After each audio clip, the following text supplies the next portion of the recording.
Guys, आज का topic बहुत इंपॉर्टेंट है। आज हम टेंसेस का एक ऐसा टाइप इस तरीके से सीखेंगे कि इस वीडियो के एंड तक आप हर रोज की जाने वाली बातचीत आराम से इंग्लिश में बोलने लगेंगे। टेंस का मतलब होता है काल, समय। टेंसेस 3 प्रकार के होते हैं: पास्ट टेंस, प्रेजेंट टेंस और फ्यूचर टेंस। पास्ट होता है बीता हुआ समय, प्रेजेंट है अभी का समय जो चल रहा है, और फ्यूचर है आने वाला समय। सपोज कीजिए आज वेडनेसडे है, तो वेडनेसडे हुआ प्रेजेंट, ट्यूसडे हुआ पास्ट और थर्सडे हुआ फ्यूचर। पास्ट, प्रेजेंट और फ्यूचर इन तीनों के 4 प्रकार होते हैं: सिंपल या indefinite, continuous, perfect, perfect continuous. आज हम इनमें से एक टाइप सीखेंगे जो कि है सिंपल या इंडेफिनिट। सिंपल प्रेजेंट या प्रेजेंट इंडेफिनिट, सिंपल पास्ट या पास्ट इंडेफिनिट, सिंपल फ्यूचर या फ्यूचर इंडेफिनिट। सबसे पहले ये देखते हैं कि हम इन टेंसेस को पहचानेंगे कैसे। जिन सेंटेंसेस के एंड में आ, ए, ई की साउंड आए, जैसे कि मैं कल स्कूल गया था, तो एंड में आ की साउंड आ रही है, इट मीन्स कि ये है पास्ट इंडेफिनिट टेंस। जिन सेंटेंसेस के एंड में ता है या ता हूं, ते है, ती है आता है, जैसे कि मैं सुबह 8 बजे स्कूल जाता हूं, यहां पर एंड में ता हूं आया है, तो ये है प्रेजेंट इंडेफिनिट टेंस। और जिन सेंटेंसेस के एंड में गा, गेगी आए, वो होते हैं future indefinite tense. For example, मैं कल सुबह स्कूल जाऊंगा, एंड में गा की साउंड आई। अब इंग्लिश में सेंटेंस कैसे बनाएंगे? सिंपल पास्ट या पास्ट इंडेफिनिट टेंस में सेंटेंस बनाने के लिए सबसे पहले आएगा सब्जेक्ट। सब्जेक्ट के बाद आएगा सेकंड फॉर्म ऑफ वर्ब और फिर आएगा ऑब्जेक्ट, अगर सेंटेंस में ऑब्जेक्ट है तो। I, you, we, they, he, she, it, name या एक से ज्यादा नेम्स, ये सब सब्जेक्ट्स होते हैं। वर्ब का आपको पता ही होगा कि क्रिया को वर्ब कहते हैं और वर्ब की 3 फॉर्म्स होती हैं: first, second and third. Simple past में second form of verb use करते हैं। अगर आपको सब्जेक्ट, ऑब्जेक्ट, वर्ब्स या हेल्पिंग वर्ब्स में कोई भी कंफ्यूजन हो, तो इन पे एक अलग वीडियो बनाई है, basics of tenses. Link description में मिल जाएगा आपको, एक बार देख लीजिएगा, सभी डाउट्स क्लियर हो जाएंगे। प्रेजेंट इंडेफिनिट टेंस में सेंटेंस बनाने के लिए सबसे पहले आएगा सब्जेक्ट, फिर first form of verb. First form of verb के साथ एस, ई एस या आई एस लगेगा। कब लगेगा अभी बताएंगे आपको। और इसके बाद आएगा ऑब्जेक्ट। जब सब्जेक्ट होता है आई, यू, वी, दे और नेम्स, यानी कि एक से ज्यादा नाम, तब यूज करते हैं फर्स्ट फॉर्म ऑफ वर्ब। और ही, शी, इट और नेम के साथ यूज करते हैं first form of verb plus s, e s या i s. Future indefinite tense में सबसे पहले आएगा सब्जेक्ट, फिर आएगा विल जो कि है हेल्पिंग वर्ब, और फिर आएगा फर्स्ट फॉर्म ऑफ वर्ब। सभी सब्जेक्ट्स के साथ विल आएगा। ये तो हो गई दो चीजें याद रखने की। एक तो एंड में क्या साउंड आती है, और उस साउंड के अकॉर्डिंग जब सेंटेंस बनाना है, तो सबसे पहले सब्जेक्ट आएगा, उसके बाद टेंस के अकॉर्डिंग वर्ब की फॉर्म लगा देंगे। चलिए अब सेंटेंस बनाते हैं। मैंने इंग्लिश पढ़ी थी।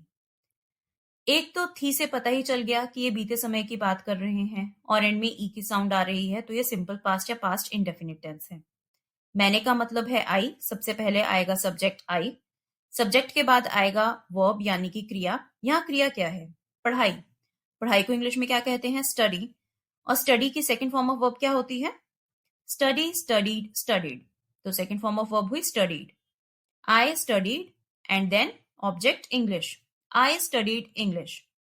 ऐसे ही अगर हमें बोलना हो कि उसने इंग्लिश पढ़ी थी, उसने का मतलब लड़का है तो ही, लड़की है तो शी मान लेते हैं। सबसे पहले आएगा सब्जेक्ट शी, फिर second form of verb studied और फिर object English. She studied English. मैं इंग्लिश पढ़ता हूं, ताहू की साउंड आई एंड में, तो हमें पता चल गया कि ये सिंपल प्रेजेंट या प्रेजेंट इंडेफिनिट टेंस है। सबसे पहले आए सब्जेक्ट मैं मीन्स आई, और आई के साथ first form of verb use करते हैं प्रेजेंट इंडेफिनिट टेंस में। पढ़ाई की फर्स्ट फॉर्म ऑफ वर्ब है study and then English. I study English. वह इंग्लिश पढ़ता है। ता है की साउंड आई एंड में, तो इट मीन्स कि लड़के की बात हो रही है, तो सब्जेक्ट हो गया ही, और ही के साथ यूज करते हैं first form of verb plus s, e s या आई एस, तो आएगा studies and then English. He studies English. लेकिन ये कैसे पता चलेगा कि कहाँ एस, कहाँ ई एस या आई एस लगाएं? जहां सब्जेक्ट ही, शी, इट या नेम हो, और सेंटेंस में जो वर्ब है उसके एंड में c h, double s h, x या डबल जी आता है, वहां हम ई एस एड करते हैं। For example watch. वॉच के एंड में सी एच आ रहा है, तो वॉच हो जाएगा वॉचेस। मिस एंड में डबल एस है, मिसेस। वॉश एंड में एस एच है, वॉशेस। मिक्स एंड में एक्स है, मिक्सेस। बस एंड में डबल जी है, बसेस। और जिन वर्ब्स के एंड में कॉन्सोनेंट और उसके बाद वाई आता है, वहां वाई को रिप्लेस करके आईईएस लगाते हैं। For example study, D consonant है, उसके बाद है वाई, तो वाई की जगह हमने आईईएस लगा दिया स्टडीज। ऐसे ही रिप्लाईज। आई होप आपको कॉन्सोनेंट और वॉवल्स का कंसेप्ट क्लियर होगा। वॉवल्स होते हैं ए ई आई ओ यू और इनके अलावा बाकी सारे अल्फाबेट्स कॉन्सोनेंट्स होते हैं। जिन वर्ब्स के एंड में वॉवल और उसके बाद आता है वाई, वहां वाई के साथ हम एस ऐड कर देते हैं। फॉर एग्जाम्पल इंजॉय, ओ है वॉवल और वॉवल के बाद है वाई, तो वाई के बाद लगा दिया एस, इंजॉयस। ऐसे ही पेज। याद रखिए, एस ई एस या आई एस का कंसेप्ट हम प्रेजेंट इंडेफिनिट टेंस में ही, शी, इट और नेम यानी कि सिंगुलर थर्ड पर्सन के साथ ही यूज करेंगे। एक एग्जाम्पल के साथ प्रैक्टिस करते हैं। निशांत इंग्लिश पढ़ता है। यहाँ सब्जेक्ट नेम है निशांत, क्योंकि नेम है तो फर्स्ट फॉर्म ऑफ वर्ब के साथ एस ई एस या आई ई एस यूज करेंगे। वर्ब है स्टडी, जिसके एंड में कॉन्सोनेंट डी और वाई है, तो वाई को रिप्लेस करके आई ई एस लगाएंगे, स्टडीज। एंड देन आएगा object English, Nishant studies English. और अगर होता निशांत और विक्रम इंग्लिश पढ़ते हैं तो क्या आएगा? यहाँ पर सब्जेक्ट है नेम्स, यानी कि सब्जेक्ट दो लोगों के नेम्स हैं, निशांत और विक्रम।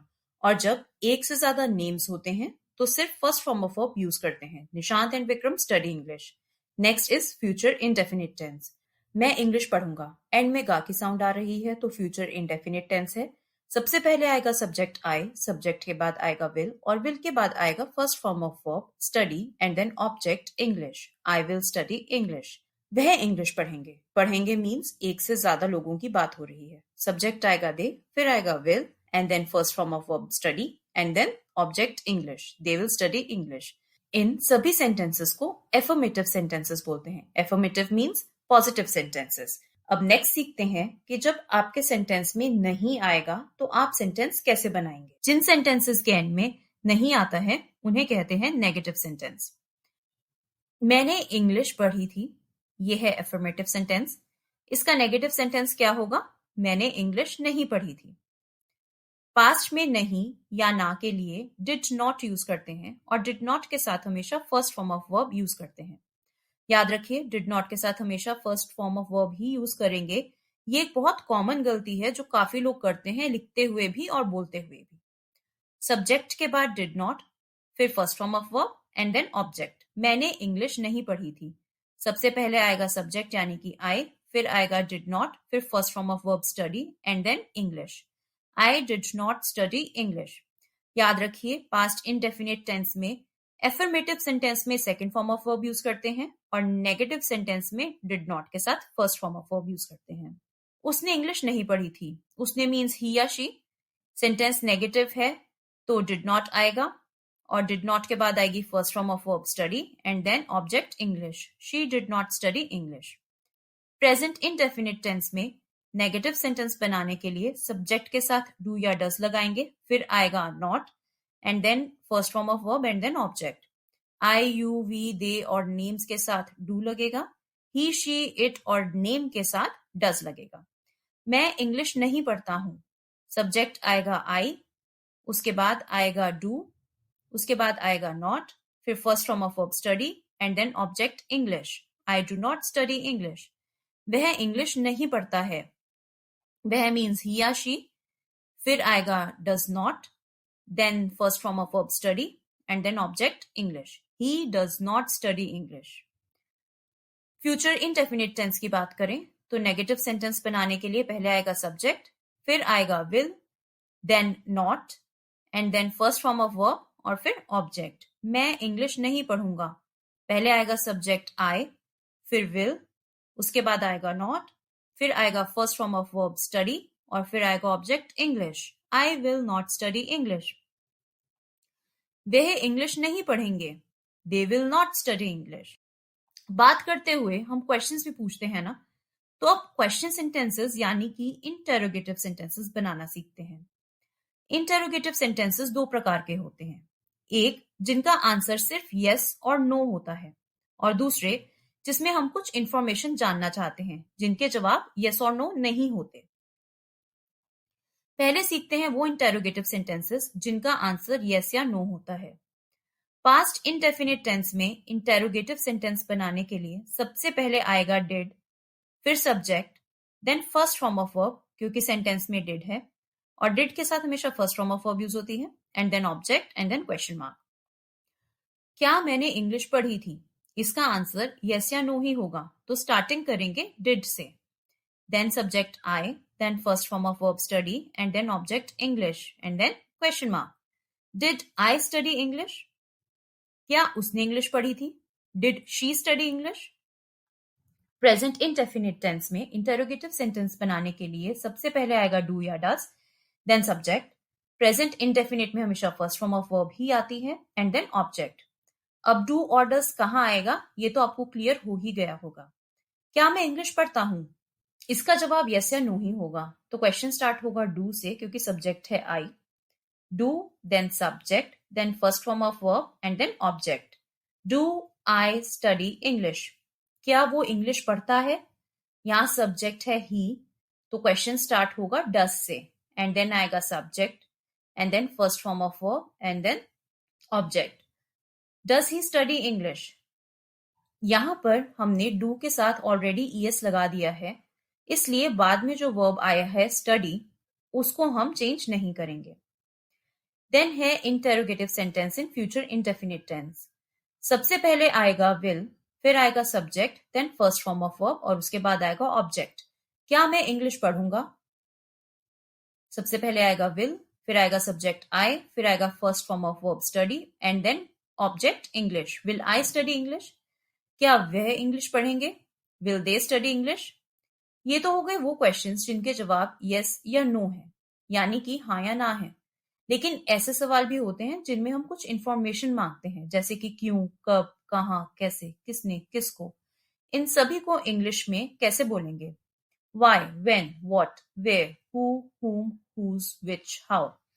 इन सभी वर्ड्स को कहते हैं WH वर्ड्स क्योंकि इन सबके स्पेलिंग्स में W और H ये दोनों अल्फाबेट्स आते हैं। जब हमें कोई इंफॉर्मेशन चाहिए होती है तो हम WH क्वेश्चन वर्ड्स यूज करते हैं और इनका आंसर यस या नो नहीं होता। तुमने इंग्लिश कब पढ़ी थी? कब मीन्स व्हेन। यहाँ हम उस वक्त के बारे में जानना चाह रहे हैं जब सब्जेक्ट ने इंग्लिश पढ़ी थी, यानी इसका आंसर कोई टाइम होगा, यस या नो नहीं होगा।